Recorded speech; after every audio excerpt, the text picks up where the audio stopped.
부산 모터쇼를 통해 공개된 현대차 HDC의 모습, 대형 SUV 팔리세이드의 컨셉트 버전이다.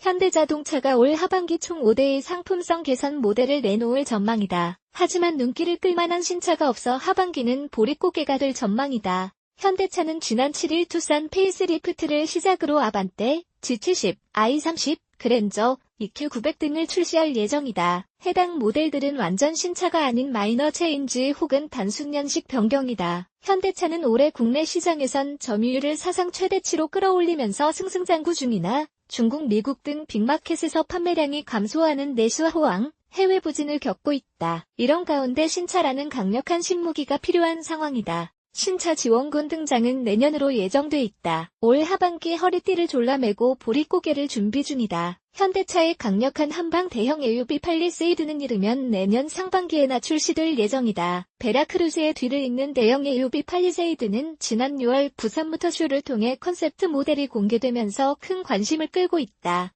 당초 예상은 올 연말께 출시된다는 소문이 돌았지만 내부 사정으로 일정이 연기된 것으로 알려졌다. 차명인 팔리세이드도 아직 확정된 것은 아니라고 현대차 관계자는 말한다. 현대차 SUV 라인업 네이밍에 적용되는 관행에 적합하지 않아서다. 현대차는 그동안 유명 관광지 혹은 명소의 명칭을 따서 SUV 차명에 적용하곤 했다. 현대차는 국내에서는 호황이다. 상대적으로 한국 GM, 르노, 삼성의 부진을 틈타 상반기 기아차와 합해 내수 시장 점유율을 무려 80%를 넘어섰다. 82%를 기록하면서 OECD 국가 자동차 업체 가운데 자국 시장 최고 점유율을 기록했다. 국산차 판매 10대 중 8대가 현대, 기아차인 셈이다. 이 때문에 새롭게 등장하는 신모델은 오히려 팀키를 유발할 수 있다. 내수 시장 규모가 고착화된 상황이다. 결과적으로 수입차 파이를 가져와야 한다는 전제 조건이 붙는다. 국내 시장의 경우 굳이 신차가 급해 보이지 않는 이유이기도 하다. 반면 글로벌 시장은 얘기가 다르다. 대표적으로 중국과 미국이 문제다. 판매량이 신통치 않은데 올 하반기 뾰족한 수가 없다. 연간 신차 시장 규모는 중국이 2,900만 대,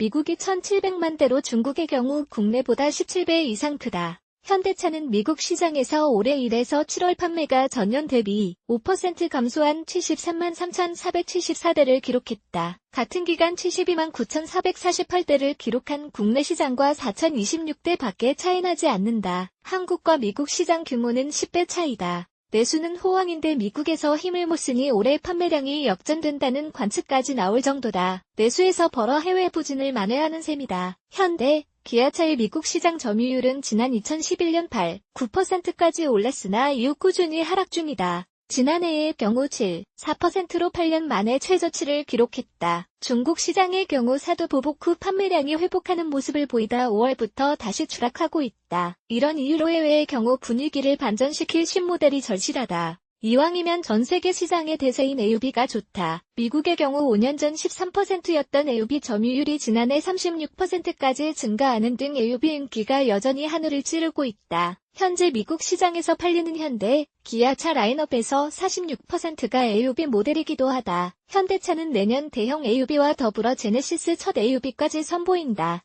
제네시스가 지난해 말 공개한 GV80의 양산형 모델이다. 내년에는 두 SUV 모델과 더불어 주력 세단인 소나타 풀 체인지까지 출시를 앞두고 있다. 올 상반기 보릿고개를 마이너 체인지와 연식 변경으로 무사히 넘기고 내년 글로벌 판매량 회복에 나선다는 전략이다. 이미 내수는 더 이상 좋을 수 없다며 환호성인 상태다. 올 하반기에는 아반떼와 EQ900 페이스리프트, 그랜저와 G70 연식 변경 그리고 N 스포트 모델이 출시를 앞두고 있다. 디자인이 크게 변경된 더 뉴 아반떼는 내달 6일 출시된다. 나머지 모델들은 10월부터 순차적으로 선보인다. 이병주 에디터 카가이, 키아